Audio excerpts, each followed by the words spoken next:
Hmm. Okay, welcome everyone. Thanks for being here. And no, I don't want your AI assistance. Thank you. Um, yeah, we're just chatting about weather and coldness and baking and all the good things. So, the talk tonight is inspired by something I heard referenced. Oh, it's another Instagram talk. Wish I had a whole. I should go back and hashtag them or pull out because there's been so many Instagram inspired talks, and certainly one can live a full and complete life without Instagram. I highly recommend doing that. But if you're on one of these social media apps, it's good to know that there is some good stuff on there. There's a lot of garbage, and it's great. Algorithms can support us. If we are careful about what we click on and what we follow, then you can really receive some helpful bits. So this is a bit that came that certainly caught my attention, and it's credited to or inspired by an author named Tim Baker. He was already a journalist and wrote many books, mostly about surfing. He's a surfer, and surfing is, I think he's an Australian guy just by his accent, watching a interview with him, but that might be a wrong assumption. Yeah, I probably shouldn't have said that. So he's a surfer and written lots of books, and then 10 years ago, it's 10 years ago, no, is it longer than that now? No, 10 years ago, he received a stage 4 cancer diagnosis, prostate cancer, stage 4, and went through really, aggressive treatment, the whole thing, the chemo, the surgery, the radiation, whatever, other hormone therapies and stuff. So he just did all the things and has survived 10 years and is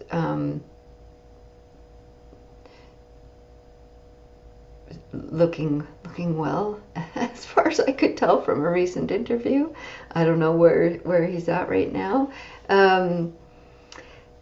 But he wrote a book about his this diagnosis and his experience going through these really aggressive treatments.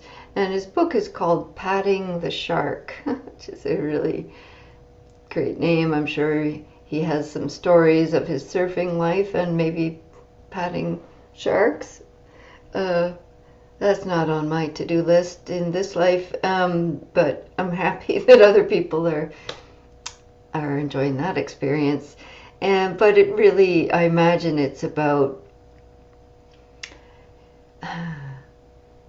accompanying, turning towards being up close with what is fearful and dangerous, right?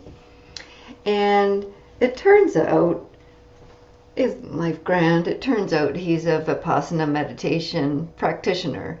When I kind of followed some links and then this interview with him, and he was talking about his meditation and Vipassana practice and the many retreats that he sits. And so what he's mostly interviewed for now, because of this part of his journey in life, is what he learned from his direct experience about integrative medicine. And like I said, he did all the traditional medical treatments with this very aggressive stage 4 cancer diagnosis, and he also teaches about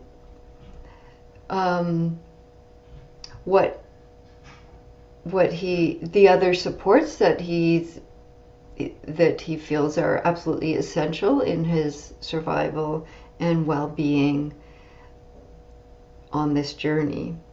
And so what initially caught my eye was that he has this kind of catchphrase, "Have you had your meds today? Have you had your meds today?"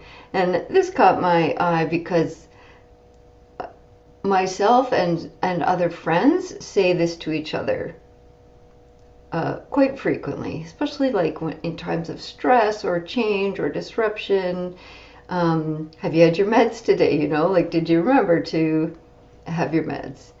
But for him, for Tim Baker, this is what meds means. M, meditation. E, exercise. D is for diet. And S for sleep. Yes, so good. Have you had your meds today? I just love it so much. And to see this as part of an integrative medicine way of being supports for being well. You know, also take your meds. If you need meds and meds are supporting you, I take meds every day. Whatever, that's good. This is what he really credits in conjunction with the medical therapy, with his capacity to go through that time of patting the shark, this time of, you know, whatever ongoing treatments. And we all know or have personally been or know loved ones that have been or are on a journey with cancer, and what that can entail, what that can take out of a being. On his website, which I've put the link down below in this YouTube recording, but it's also here in the Zoom chat, is a link to his website. It's called bytimbaker.com. And one of the pieces I was reading about him, the E that is for exercise in this acronym, he also says, and emotional support. The E could also stand for emotional support. So, yum, so good. Emotional support, like that could take the form of Sangha, community, or just a Dharma buddy. It could take the support, the form of therapy, counseling, you know, dear friends. Emotional support, it could be from nature, there's all the forms, right? But I love that that's also in there. And when he's talking about meditation, as I said, that's when I found out he's actually a Vipassana practitioner, long time now, like he was even before his cancer diagnosis. But he talks about how that practice and his consistency and his trust, it's called sada in Pali, faith, the faith based on trust, faith based on direct experience, that, oh yeah, I know that this helps. I know this gives me the capacity to turn towards how things are, and to cultivate some calm in the mind and heart, body, energy, the whole being. And I know it helps me cultivate more wisdom and more responsiveness and self-compassion.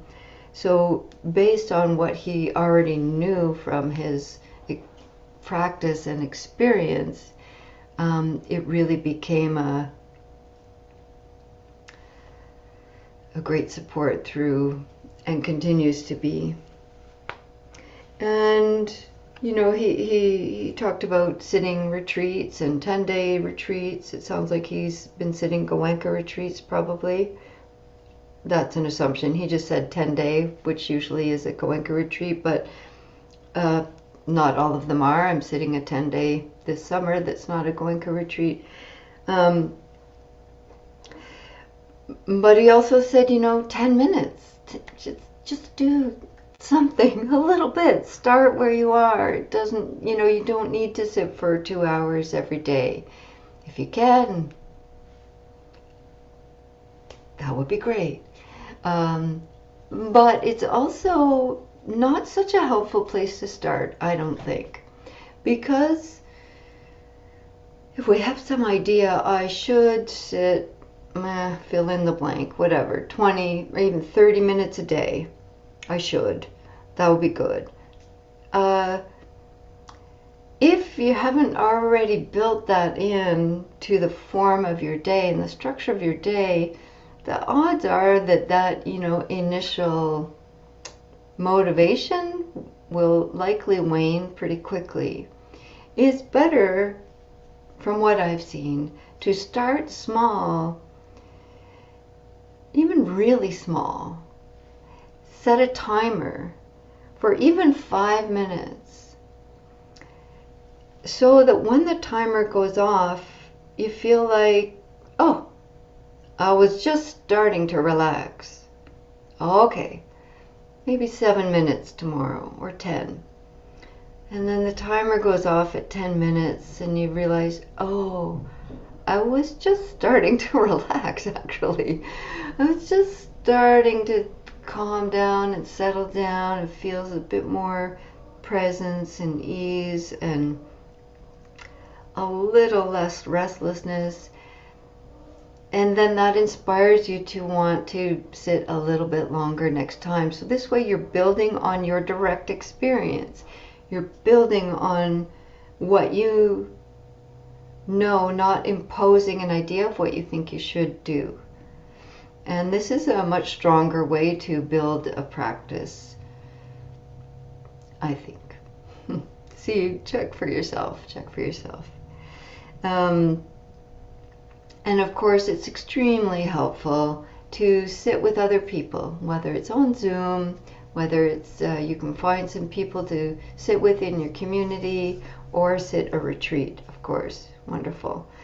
And there's been times in my life where I've sat with people that are doing a different tradition. Some were probably like doing some sort of Christian meditation or whatever, all the things. There's lots of different ways to practice in silence, and everybody was just doing their own thing, but it was just the being together, sitting together, that there's these different kinds of accountability types in our personalities, and some people just find it helpful to sit with other people in order to get her done. Otherwise we're like, yeah, I should, and maybe we don't. Or having a Dharma buddy where you just shoot them a text, I'm going to do that kind of accountability, or a friend that'll say, did you sit today? Did you take your meds today? Did you sit today? So of course there's many apps that help us begin a meditation practice. They can be hard to get off of.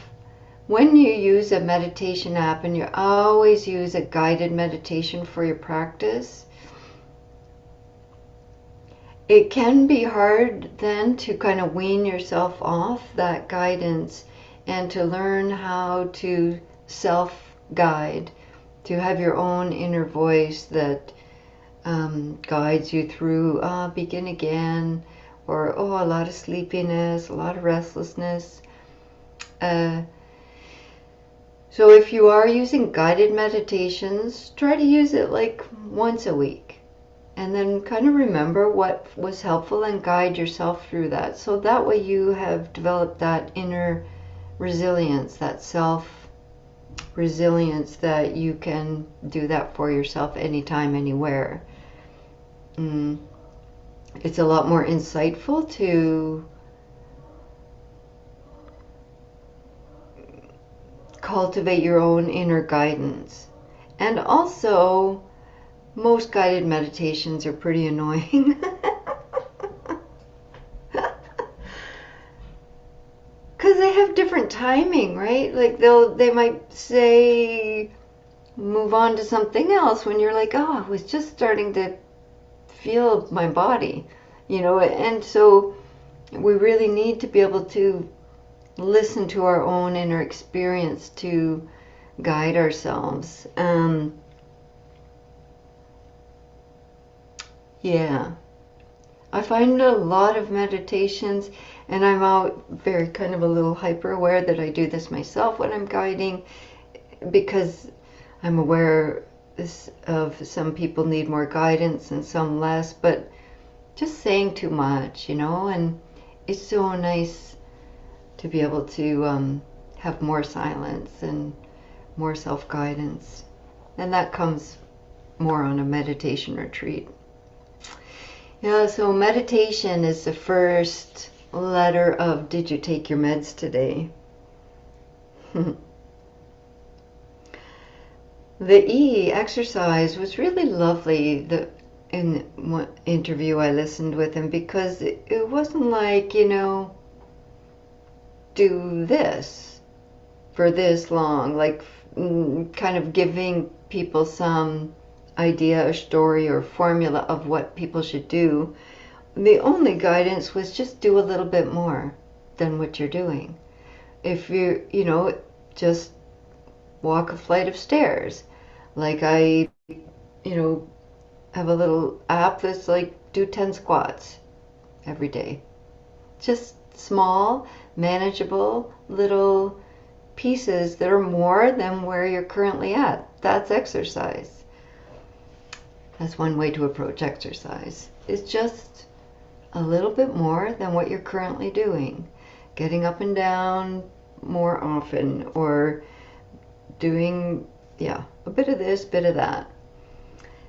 So I really appreciate it, even though he was like super fit surfer dude, was really, because he was being interviewed by some practitioners, like doctors, about prostate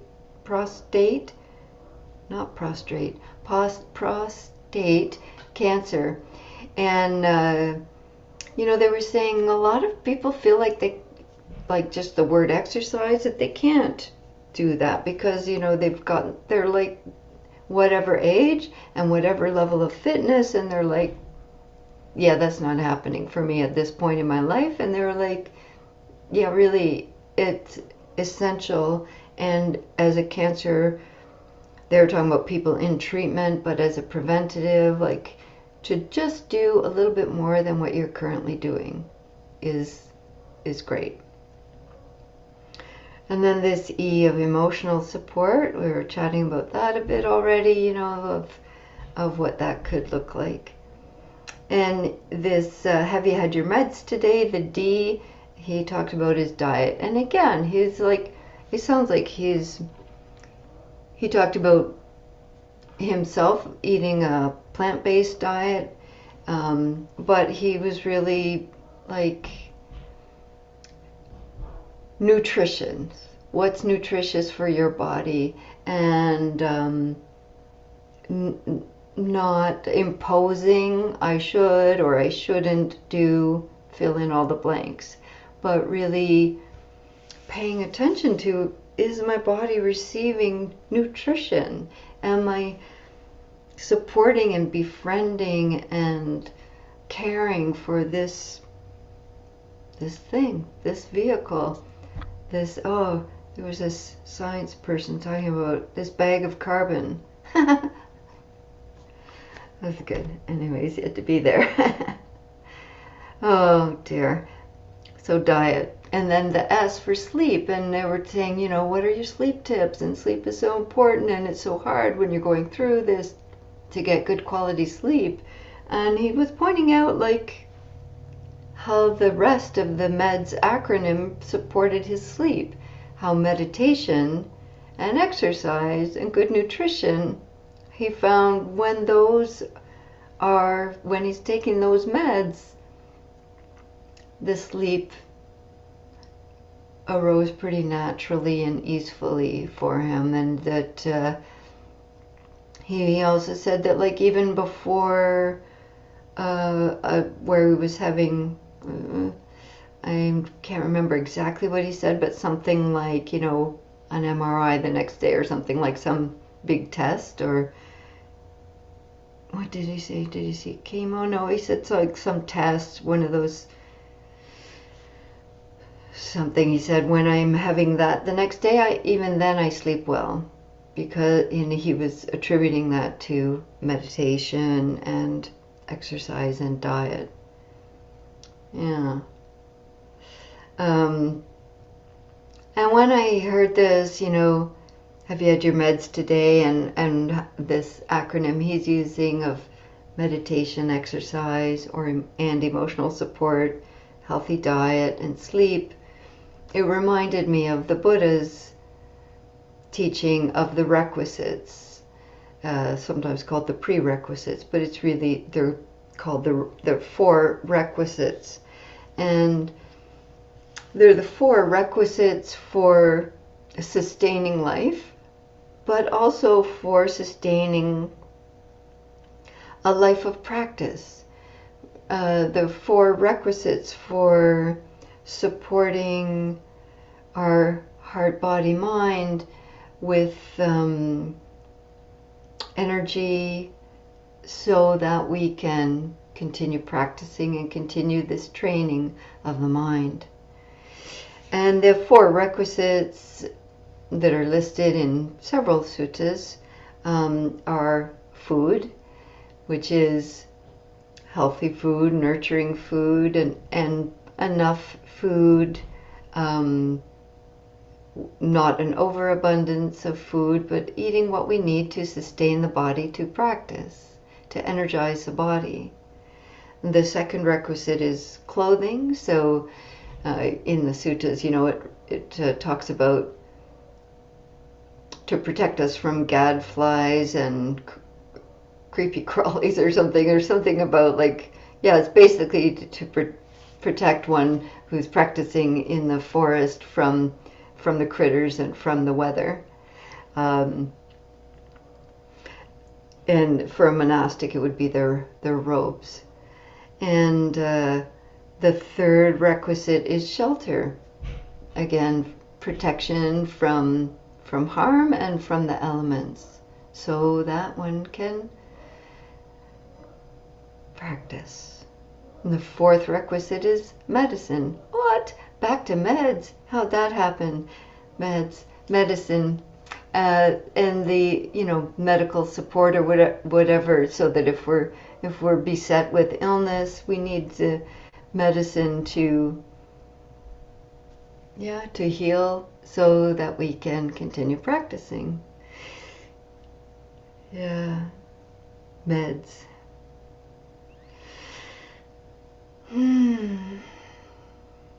Integrative medicine. Do we consider our meditation practice part of our medicine, our meds?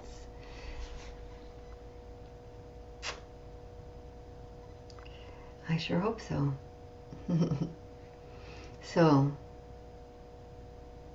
I think that's all. Yeah, let's take our meds. Okay. So, adjusting your posture or your lighting, and if you like, you can keep your camera on or off, up to you. If you're here, I'm gonna have some water.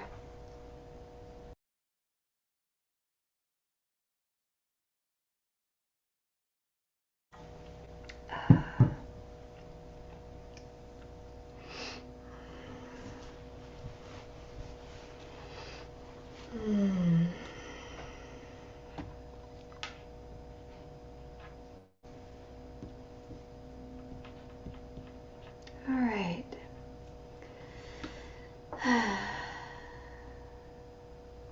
Setting aside distractions.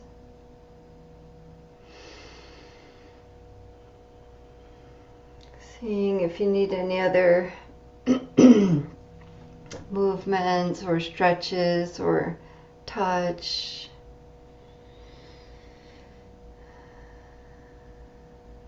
So that when you feel yourself ready to settle towards some stillness, it again doesn't feel like an imposition of what you think you should do, but invitation to come and rest with yourself.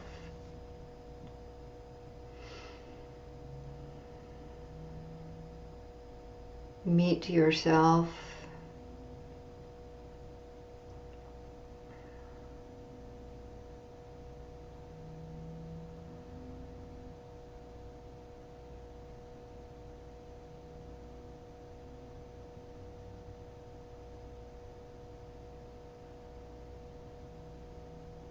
And you might take a moment to reflect on your day, just this day so far, and see if you had your meds today. Have you already had a period of meditation, or this will be the first one of your day? Have you had some movement that's a little bit more movement or exercise than a previous day? Have you received or offered some emotional support?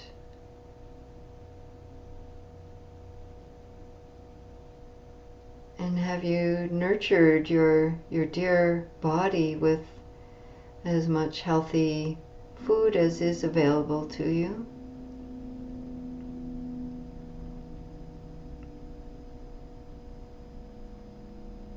And are you receiving enough rest, enough sleep? Is this something that needs more caring attention and prioritizing?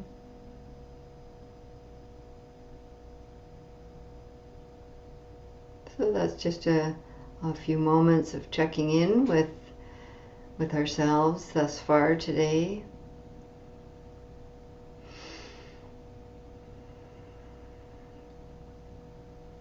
And then feeling yourself really begin to abide here in the moment with this body.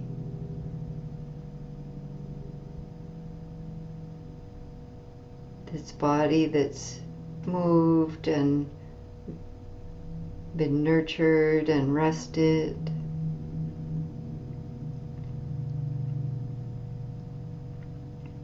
This heart, body, mind that is our most intimate life partner, ourselves. Have we been treating ourselves like a beloved?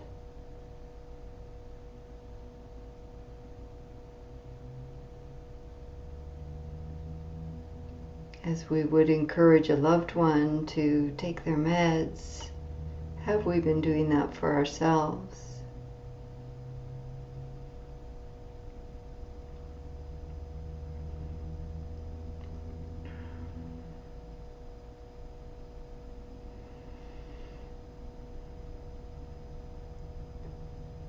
Let awareness float down, over, through, around the body, noticing any areas of habit tension, perhaps the muscles of the face,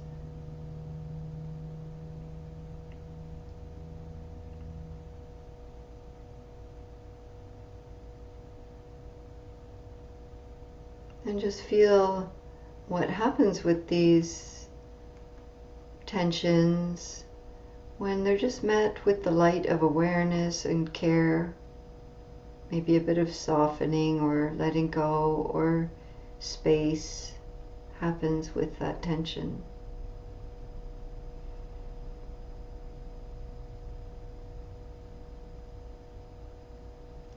Feeling the muscles of the neck and shoulders lengthen and drop.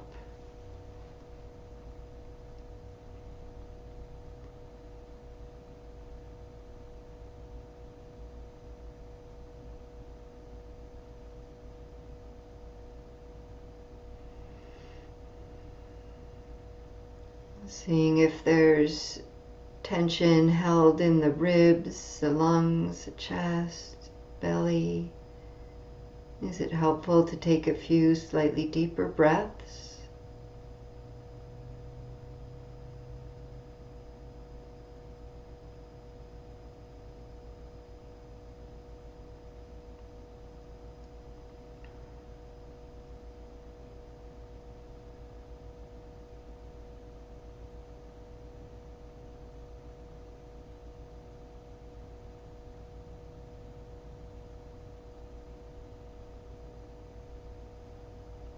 Feel the touch points of the body with the support that you're on, whether you're reclining or standing or sitting.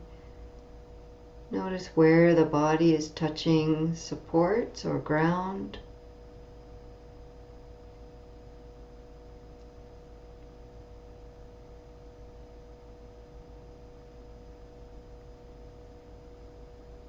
As much as possible, allowing yourself to really receive that support.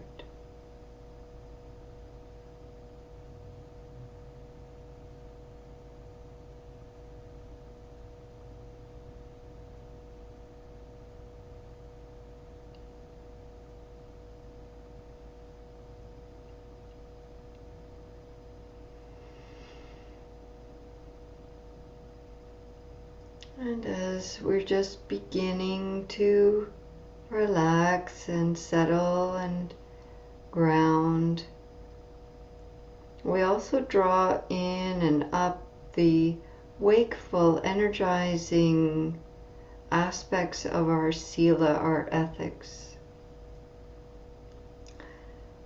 Feel this inner strength and backbone of your morality, your values. We undertake these trainings to refrain from causing harm, taking life, to refrain from speaking falsely and harshly, to refrain from taking more than is freely offered to us.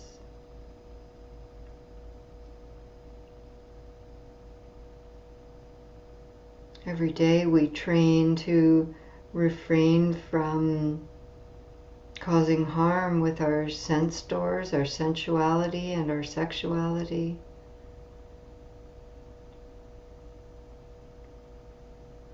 And lastly, this strong intention to refrain from heedlessness caused by intoxication. All the myriad ways we intoxicate ourselves with our devices and drugs, alcohol, television, shopping, whatever.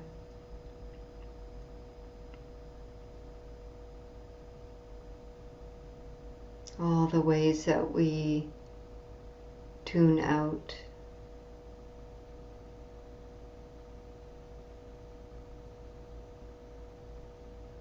So feel these ethics as this upward energy, brightening, energizing, interconnected, interbeing contracts.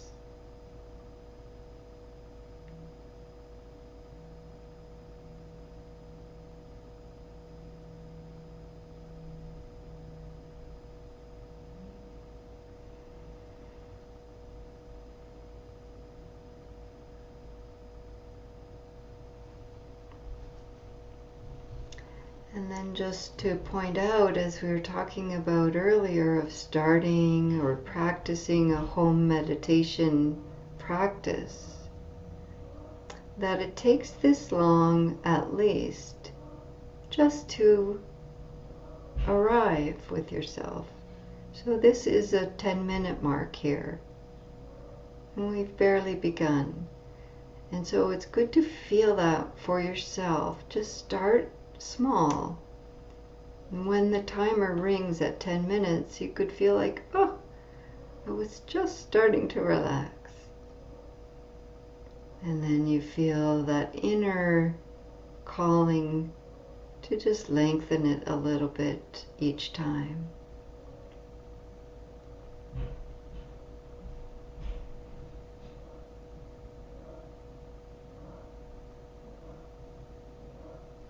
And so now at this point we could choose an anchor for our practice. In Vipassana, we use an anchor that helps us to really recognize when the tension has moved away and gives us a point to return to begin again.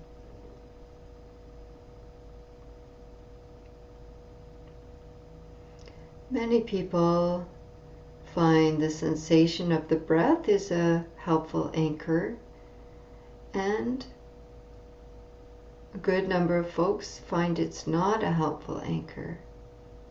It creates more tension for them. So you could just choose the sensation of perhaps wherever your hands are resting. Just feel your hands or some other neutral body part, feet or hands, and let that be your anchor. Feeling the sensations of temperature and texture, pressure, inner sensations of tingling or flow, vibration, pulse.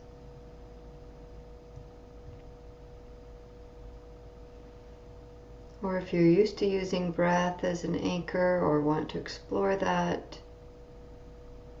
just choose one spot where you most easily feel the breath arising and passing. Might be the sensation in the center of the belly,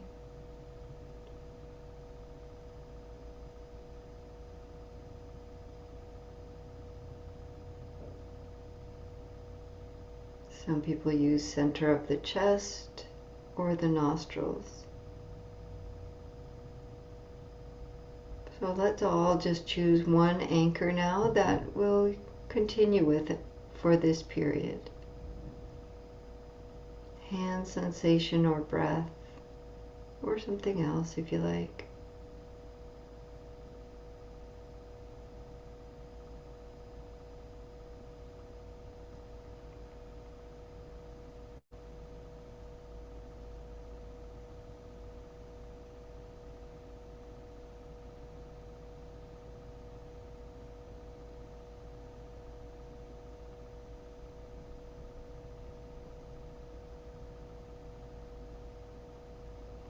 To pay attention to this anchor does not require a lot of effort or striving. It's quite light, like a feather floating on a wave.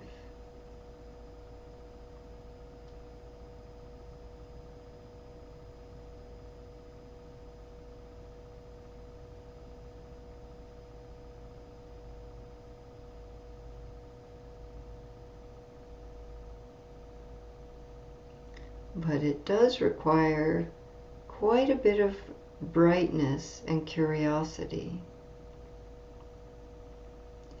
What is this sensation actually like moment by moment?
When awareness floats away to other thoughts or plans or worries or imaginings, at some point awareness will know that we're no longer with the anchor that you chose, and you gently begin again without adding any story or harshness to yourself, just like training a puppy to sit.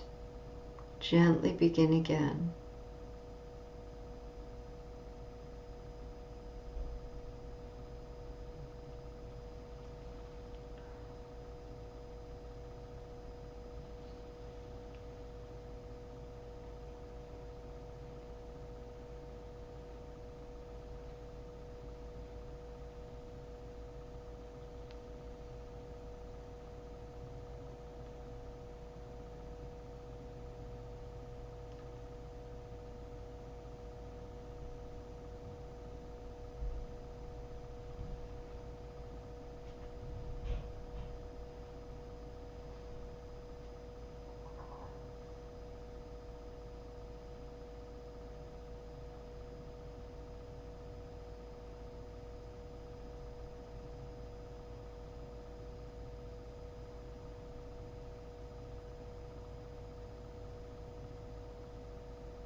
If you notice the mind is quite restless or dull or sleepy, you might need to turn up the brightness, turn up the curiosity. Am I really paying attention to this moment of sensation at this chosen anchor? That moment has already passed, and now here's another moment.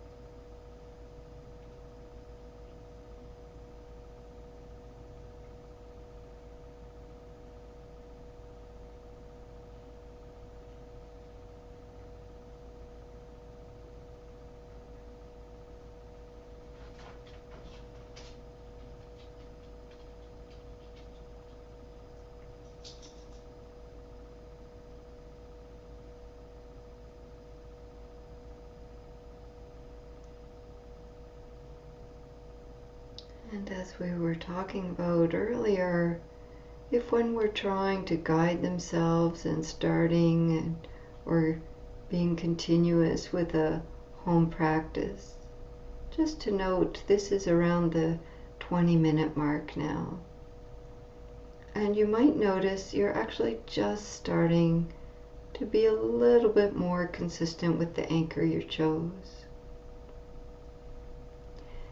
And these next few minutes of practice are probably the most fruitful part of practice. When we start to get a little more bored, a little restless, wanting to do other things, and we continue, we begin again.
Turn up the curiosity and begin again.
So check the link down below for this book by Tim Baker and the link to his website and a link to our upcoming New Year's Eve retreat.